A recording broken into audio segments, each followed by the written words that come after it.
Marco Aurelio, Meditaciones. Libro 11. 1. Las propiedades del alma racional: se ve a sí misma, se analiza a sí misma, se desarrolla como quiere, recoge ella misma el fruto que produce, porque los frutos de las plantas y los productos de los animales otros los recogen, alcanza su propio fin, en cualquier momento que se presente el término de su vida. No queda incompleta la acción entera, caso de que se corte algún elemento, como en la danza, en la representación teatral y en cosas semejantes, sino que en todas partes y donde quiera que se la sorprenda, colma y cumple sin deficiencias su propósito, de modo que puede afirmar: recojo lo mío.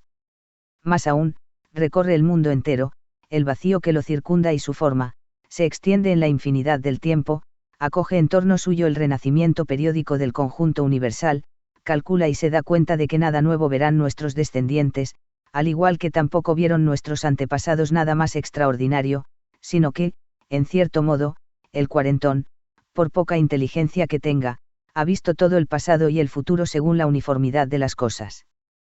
Propio también del alma racional es amar al prójimo, como también la verdad y el pudor, y no sobreestimar nada por encima de sí misma, característica también propia de la ley. Por tanto, como es natural, en nada difieren la recta razón y la razón de la justicia. 2. Despreciarás un canto delicioso, una danza, el pancracio, si divides la tonada melodiosa en cada uno de sus sones y respecto a cada uno te preguntas si éste te cautiva, porque antes te sentirás irritado. Respecto a la danza, procede de modo análogo en cada movimiento o figura.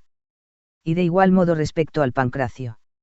En suma, exceptuando la virtud y lo que de ella deriva, acuérdate de correr en busca de las cosas detalladamente y, con su análisis, tiende a su desprecio, transfiere también esto mismo a tu vida entera. 3. Como es el alma que se halla dispuesta, tanto si es preciso ya separarse del cuerpo, o extinguirse, o dispersarse, o permanecer unida. Mas esta disposición, que proceda de una decisión personal, no de una simple oposición, como los cristianos, sino fruto de una reflexión, de un modo serio y, para que pueda convencer a otro, exenta de teatralidad. 4. He realizado algo útil a la comunidad. En consecuencia, me he beneficiado. Salga siempre a tu encuentro y ten a mano esta máxima, y nunca la abandones. Siglo. ¿Cuál es tu oficio? Ser bueno. ¿Y cómo se consigue serlo, sino mediante las reflexiones, unas sobre la naturaleza del conjunto universal, y otras, sobre la constitución peculiar del hombre? 6. En primer lugar, fueron escenificadas las tragedias como recuerdo de los acontecimientos humanos, y de que es natural que estos sucedan así, y también para que no os apesadumbréis en la escena mayor con los dramas que os han divertido en la escena. Porque se ve la necesidad de que esto acabe así, y que lo soportan quienes gritan, o Citerón. Y dicen los autores de dramas algunas máximas útiles. Por ejemplo, sobre todo, aquella de, si mis hijos y yo hemos sido abandonados por los dioses, también eso tiene su justificación. Y esta otra, no irritarse con los hechos. Y 2 puntos, cosechad la vida como una espiga granada, y otras tantas máximas semejantes. Y después de la tragedia, se representó la comedia antigua, que contiene una libertad de expresión aleccionadora y nos sugiere, por su propia franqueza, no sin utilidad, evitar la arrogancia. Con vistas a algo parecido, en cierto modo, también Diógenes tomaba esta franqueza. Y después de esta, considera por qué fue acogida la comedia media, y más tarde, la nueva, que, en poco tiempo, acabó siendo artificiosa imitación. Que han dicho también estos poetas algunas cosas provechosas, no se ignora. Pero, ¿a qué objetivo apuntó el proyecto total de esta poesía y arte dramático? 7. Cómo se pone de manifiesto el hecho de que no existe otra situación tan adecuada para filosofar como aquella en la que ahora te hallas. Siglo. Una rama cortada de la rama contigua es imposible que no haya sido cortada también del árbol entero. De igual modo, un hombre, al quedar separado de un hombre, ha quedado excluido de la comunidad entera. En efecto, corta otro la rama, sin embargo, el hombre se separa él mismo de su vecino cuando le odia y siente aversión. E ignora que se ha cercenado al mismo tiempo de la sociedad entera. Pero al menos existe aquel don de Zeus, que constituyó la comunidad, puesto que nos es posible unirnos de nuevo con el vecino y ser nuevamente una de las partes que ayudan a completar el conjunto universal. Sin embargo, si muchas veces se da tal separación, resulta difícil unir y restablecer la parte separada. En suma, no es igual la rama que, desde el principio, ha germinado y ha seguido respirando con el árbol, que la nuevamente injertada después de haber sido cortada, digan lo que digan los arboricultores. Crecer con el mismo tronco, pero no tener el mismo criterio. 9. Los que se oponen a tu andadura según la recta razón, al igual que no podrán desviarte de la práctica saludable, así tampoco te desvíen bruscamente de la benevolencia para con ellos. Por el contrario, mantente en guardia respecto a ambas cosas por igual, no solo respecto a un juicio y una ejecutoria equilibrada, sino también respecto a la mansedumbre con los que intentan ponerte dificultades, o de otra manera te molestan. Porque es también signo de debilidad el enojarse con ellos, al igual que el renunciar a actuar y ceder por miedo, pues ambos son igualmente desertores, el que tiembla, y el que se hace extraño a su pariente y amigo por naturaleza. 10. Ninguna naturaleza es inferior al arte, porque las artes imitan las naturalezas. Y si así es, la naturaleza más perfecta de todas y la que abarca más estaría a una altura superior a la ingeniosidad artística. Y ciertamente todas las artes hacen lo inferior con vistas a lo superior. Por tanto, también procede así la naturaleza universal, y precisamente aquí nace la justicia y de ésta proceden las demás virtudes. ¿Por qué no se conservará la justicia, caso de que discutamos sobre cosas indiferentes, o nos dejemos engañar fácilmente y seamos temerarios o veleidosos? 11. Si no vienen a tu encuentro las cosas cuya persecución y huida te turba, sino que, en cierto modo, tú mismo vas en busca de aquellas, serénese al menos el juicio que sobre ellas tienes, pues aquellas permanecerán tranquilas y no se te verá ni perseguirlas ni evitarlas. 12. La esfera del alma es semejante a sí misma, siempre que, ni se extienda en busca de algo exterior, ni se repliegue hacia adentro, ni se disemine, ni se condense, sino que brille con una luz gracias a la cual vea la verdad de todas las cosas y la suya interior. 13. ¿Me despreciará alguien? Él verá. Yo, por mi parte, estaré a la expectativa para no ser sorprendido haciendo o diciendo algo merecedor de desprecio. Me odiará. Él verá. Pero yo seré benévolo y afable con todo el mundo, e incluso con ese mismo estaré dispuesto a demostrarle lo que menosprecia, sin insolencia, sin tampoco hacer alarde de mi tolerancia, sino sincera y amigablemente como el ilustre Foción, si es que él no lo hacía por alarde. Pues tales sentimientos deben ser profundos y los dioses deben ver a un hombre que no se indigna por nada y que nada lleva a mal. ¿Por qué? ¿Qué mal te sobrevendrá si haces ahora lo que es propio de tu naturaleza, y aceptas lo que es oportuno ahora a la naturaleza del conjunto universal, tú, un hombre que aspiras a conseguir por el medio que sea lo que conviene a la comunidad? 14. Despreciándose mutuamente, se lisonjean unos a otros, y queriendo alcanzar la supremacía mutuamente, se ceden el paso unos a otros. 15. Cuán grosero y falso es el que dice, he preferido comportarme honradamente contigo. ¿Qué haces, hombre? No debe decirse de antemano eso. Ya se pondrá en evidencia. En tu rostro debe quedar grabado. Al punto tu voz emite tal sonido, al instante se refleja en tus ojos, al igual que en la mirada de sus amantes de inmediato todo lo descubre el enamorado. En suma, así debe ser el hombre sencillo y bueno, como el hombre que huele a macho cabrío, a fin de que el que lo encuentra, a la vez que se acerca, lo perciba, tanto si quiere como si no quiere. Pero la afectación de la simplicidad es un arma de doble filo. Nada es más abominable que la amistad del lobo. Por encima de todo evita eso. El hombre bueno, sencillo y benévolo tiene estas cualidades en los ojos y no se le ocultan. 16. Vivir de la manera más hermosa. Esa facultad radica en el alma, caso de que sea indiferente a las cosas indiferentes. Y permanecerá indiferente, siempre que observe cada una de ellas por separado. Y en conjunto, teniendo presente que ninguna nos imprime una opinión acerca de ella, ni tampoco nos sale al encuentro, sino que estas cosas permanecen quietas, y nosotros somos quienes producimos los juicios sobre ellas mismas y, por así decirlo, las grabamos en nosotros mismos, siéndonos posible no grabarlas y también, si lo hicimos inadvertidamente, siéndonos posible borrarlas de inmediato. ¿Por qué será poco duradera semejante atención, y a partir de ese momento habrá terminado la vida. Mas, ¿qué tiene de malo que esas cosas sean así? Sí, pues, es acorde con la naturaleza, alégrate con ello y sea fácil para ti. Y si es contrario a la naturaleza, indaga qué te corresponde de acuerdo con tu naturaleza y afánate en buscarlo, aunque carezca de fama. Pues toda persona que busca su bien particular tiene disculpa. 17. ¿De dónde ha venido cada cosa y de qué elementos está formada, y en qué se transforma, y cómo será, una vez transformada, y cómo ningún mal sufrirá? 18. Y en primer lugar, ¿qué relación me vincula a ellos, que hemos nacido los unos para los otros, y yo personalmente he nacido, por otra razón, para ponerme al frente de ellos, como el camero está al frente del rebaño y el toro al frente de la vacada? Y remóntate más arriba partiendo de esta consideración, si no son los átomos, es la naturaleza la que gobierna el conjunto universal. Si es así, los seres inferiores por causa de los superiores, y estos, los unos para los otros. Y en segundo lugar, cómo se comportan en la mesa, en la cama y en lo demás. Y sobre todo, qué necesidades tienen procedentes de sus principios, y eso mismo, con qué arrogancia lo cumplen. En tercer lugar, que, si con rectitud hacen esto, no hay que molestarse, pero si no es así, evidentemente lo hacen contra su voluntad y por ignorancia. Porque toda alma se priva contra su voluntad tanto de la verdad como también de comportarse en cada cosa según su valor. Por consiguiente, les pesa oírse llamados injustos, insensatos, ambiciosos y, en una palabra, capaces de faltar al prójimo.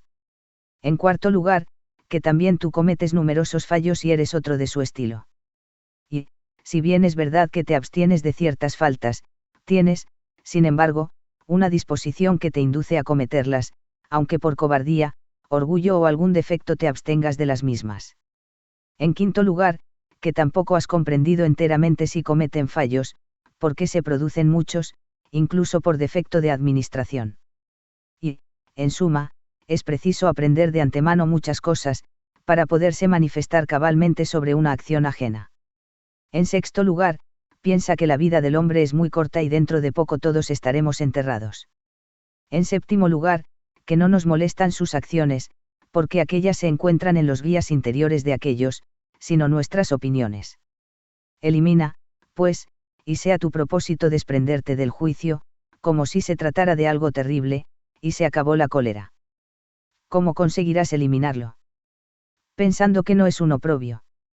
Porque si no fuera el oprobio el único mal, forzoso sería que cometieras numerosos fallos, te convirtieras en bandido y hombre capaz de todo.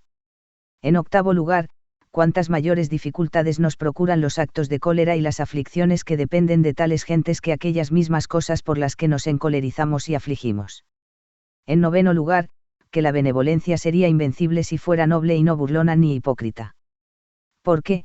¿Qué te haría el hombre más insolente, si fueras benévolo con él y si, dada la ocasión, le exhortaras con dulzura y le aleccionaras apaciblemente en el preciso momento en que trata de hacerte daño? No, hijo, hemos nacido para otra cosa. No temo que me dañes, eres tú quien te perjudicas, hijo. Y demuéstrale con delicadeza y enteramente que esto es así, que ni siquiera lo hacen las abejas, ni tampoco ninguno de los animales que ha nacido para vivir en manada. Y debes hacerlo sin ironías ni reproches, sino con cariño y sin exacerbación de ánimo, y no como en la escuela, ni tampoco para que otro que se encuentra a tu lado, te admire. Antes bien, dirígete a él exclusivamente, incluso en el caso de que otros te rodeen. Acuérdate de estos 9 preceptos capitales como dones recibidos de las musas, y empieza algún día a ser hombre, en tanto vivas. Debes guardarte por igual de encolerizarte con ellos y de adularles, porque ambos vicios son contrarios a la sociabilidad y comportan daño. Recuerda en los momentos de cólera que no es viril irritarse, pero sí lo es la apacibilidad y la serenidad que, al mismo tiempo que es más propia del hombre, es también más viril, y participa este de vigor, nervios y valentía, no el que se indigna y está descontento. Porque cuanto más familiarizado esté con la impasibilidad, tanto mayor es su fuerza. Y al igual que la aflicción es síntoma de debilidad, así también la ira. Porque en ambos casos están heridos y ceden. Y si quieres, toma también un 10º bien del musageta, que es propio de locos no admitir que los malvados cometan faltas, porque es una pretensión imposible. Sin embargo, convenir que se comporten así con otras personas y pretender que no falten contigo, es algo absurdo y propio de tirano. 19. Principalmente debemos guardamos sin cesar de 4 desviaciones del guía interior, y cuando las descubras, debes apartarlas hablando con cada una de ellas en estos términos: esta idea no es necesaria, esta es disgregadora de la sociedad, esta otra que vas a manifestar no surge de ti mismo. ¿Por qué manifestar lo que no proviene de ti mismo? Considéralo entre las cosas más absurdas. Y la cuarta desviación, por la que te reprocharás a ti mismo, consiste en que la parte más divina que se halla en ti, esté sometida e inclinada a la parte menos valiosa y mortal, la de tu cuerpo y sus rudos placeres. 20. Tu hálito y todo lo ígneo, en tanto que forman parte de la mezcla, si bien por naturaleza tienden a elevarse, están, sin embargo, sumisos al orden del conjunto universal, reunidos aquí en la mezcla. Y todo lo terrestre y acuoso que se encuentra en ti, a pesar de que tiende hacia abajo, sin embargo, se levanta y mantiene en pie en su posición no natural. Así, pues, también los elementos están sometidos al conjunto universal, una vez se les ha asignado un puesto en algún lugar, y allí permanecen hasta que desde aquel lugar sea indicada de nuevo la señal de disolución. No es terrible, pues, que solo tu parte intelectiva sea desobediente y se indigne con la posición que se le ha asignado. Y en verdad nada violento se le asigna, sino exclusivamente todo aquello que es para esa parte intelectiva conforme a la naturaleza. Pero no solo no lo tolera, sino que se encamina a lo contrario. Porque el movimiento que la incita a los actos de injusticia, al desenfreno, a la ira, a la aflicción, no es otra cosa que defección de la naturaleza. También cuando el guía interior está molesto con alguno de los acontecimientos, abandona su puesto, porque ha sido constituido no menos para la piedad y el respeto a los dioses que para la justicia. Porque estas virtudes constituyen y forman la sociabilidad y son más venerables que las acciones justas. 21. Quien no tiene un solo e idéntico objetivo en la vida, es imposible que persista durante toda ella único e idéntico. No basta lo dicho, si no añades eso, ¿cuál debe ser ese objetivo? Porque, del mismo modo que no es igual la opinión relativa a todas las cosas que parecen, en cierto modo, buenas al vulgo, sino únicamente acerca de algunas, como, por ejemplo, las referentes a la comunidad, así también hay que proponerse como objetivo el bien común y ciudadano. Porque quien encauza todos sus impulsos particulares a ese objetivo, corresponderá con acciones semejantes, y según eso, siempre será el mismo. 22. El ratón del monte y el doméstico, su temor y su turbación. 23. Sócrates llamaba a las creencias del vulgo, lamias, espantajos de niños. 24. Los lacedemonios, en sus fiestas, solían colocar los asientos para los extranjeros a la sombra, pero ellos se sentaban en cualquier sitio. 25. Sócrates explica a Perdicas que el motivo de no ir a su casa era, para no perecer de la muerte más desgraciada, es decir, por temor a no poder corresponder con los mismos favores que le habría dispensado. 26. En los escritos de los Efesios se encontraba una máxima: recordar constantemente a cualquiera de los antiguos que haya practicado la virtud. 27. Los pitagóricos aconsejaban levantar los ojos al cielo al amanecer, a fin de que recordáramos a los que cumplen siempre según las mismas normas y de igual modo su tarea, y también su orden, su pureza y su desnudez, pues nada envuelve a los astros. 28. Cual Sócrates envuelto en una piel, cuando Jantipa tomó su manto y salió. Y lo que dijo Sócrates a sus compañeros ruborizados y que se apartaron, cuando le vieron así vestido. 29. En la escritura y en la lectura no iniciarás a otro antes de ser tú iniciado. Esto mismo ocurre mucho más en la vida. 30. Esclavo has nacido, no te pertenece la razón. 31. Mi querido corazón ha sonreído.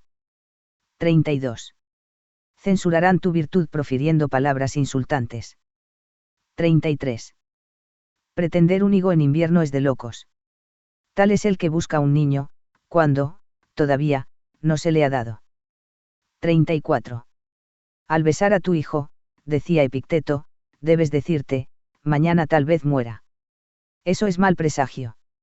Ningún mal presagio, contestó, sino la constatación de un hecho natural, o también es mal presagio haber segado las espigas. 35. Uva verde, uva madura, pasa, todo es cambio, no para el no ser, sino para lo que ahora no es. 36. No se llega a ser bandido por libre designio.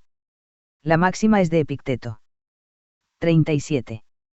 Es preciso, dijo, encontrar el arte de asentir, y en el terreno de los instintos, velar por la facultad de la atención, a fin de que con reserva, útiles a la comunidad y acordes con su mérito, se controlen en sus impulsos y no sientan aversión por nada de lo que no depende de nosotros. 38. No trata, en efecto, el debate de un asunto de azar, dijo, sino acerca de estar locos o no.